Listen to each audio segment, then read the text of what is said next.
en el poder. Y activistas proinmigrantes aseguran que Biden no ha cumplido algunas de sus promesas.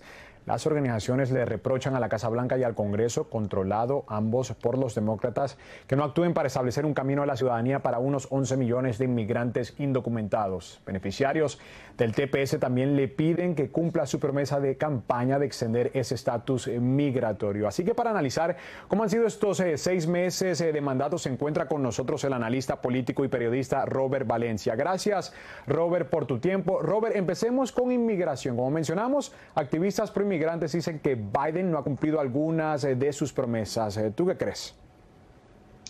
Bueno, ha sido obviamente un récord, digamos, un poco mixto en el sentido de que por lo menos el presidente lo que ha tratado de hacer es de defender, por ejemplo, lo que ocurrió esta semana, de apelar a la decisión de una Corte Federal que impide que hayan más personas con beneficios de DACA. Es decir, por lo menos existe esa posibilidad de que mientras que el presidente no tiene una posición tan draconiana en el aspecto migratorio como ocurrió con la administración anterior, todavía hay políticas que siguen en pie desde la administración anterior, desde la administración de Donald Trump, como por ejemplo el hecho de detener menores en centros de detención peligrosos, incluso para la salud de ellos. Pero creo que existe la voluntad de, digamos, de darle ciudadanía a estas personas que lo necesitan, pero creo que ya pasamos esta luna de miel, ya pasaron 100 días, estamos ahora a 3 años y medio de administración de lo que queda, y lo importante es que la administración cumpla con lo que prometió, como lo señalan incluso los activistas migrantes. Así que es un récord un poco mixto en ese sentido. Robert, pero muchas personas en casa se hacen la pregunta de por qué el presidente Biden y el Congreso no actúan con respecto a inmigración cuando los demócratas controlan tanto la Casa Blanca como ambas cámaras del Congreso, ¿no? Sí, obviamente existe una gran frustración precisamente al respecto, y no solamente en el tema de migración, en otros temas también que son acuciantes, como es el derecho al voto, ¿no?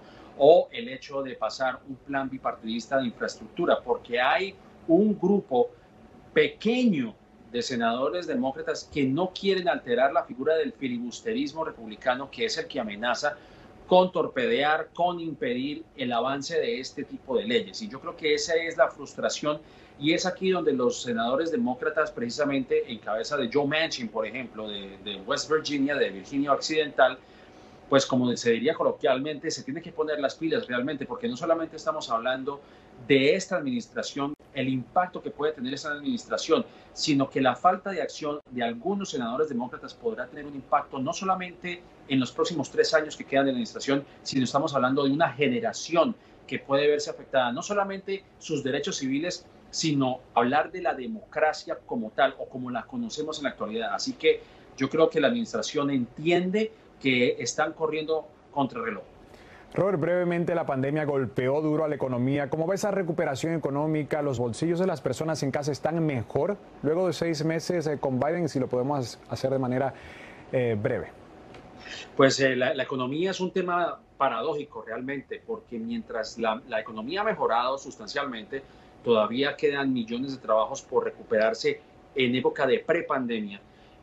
Pues hay gente que no quiere tomar los trabajos precisamente porque han señalado que debe existir una mejora en los salarios, pero también hay que analizar que la inflación está por las nubes, lo cual obviamente golpea el bolsillo de los ciudadanos que no pueden comprar productos de la canasta familiar a precio asequible. Así que ese es otro de los lunares de estos 6 años, de estos 6 meses de administración. Gracias, Robert. Muchísimas gracias por tu tiempo esta noche. Ojalá tuviésemos más tiempo para la próxima, Robert. Gracias por estar aquí. Así nos vamos a una pausa.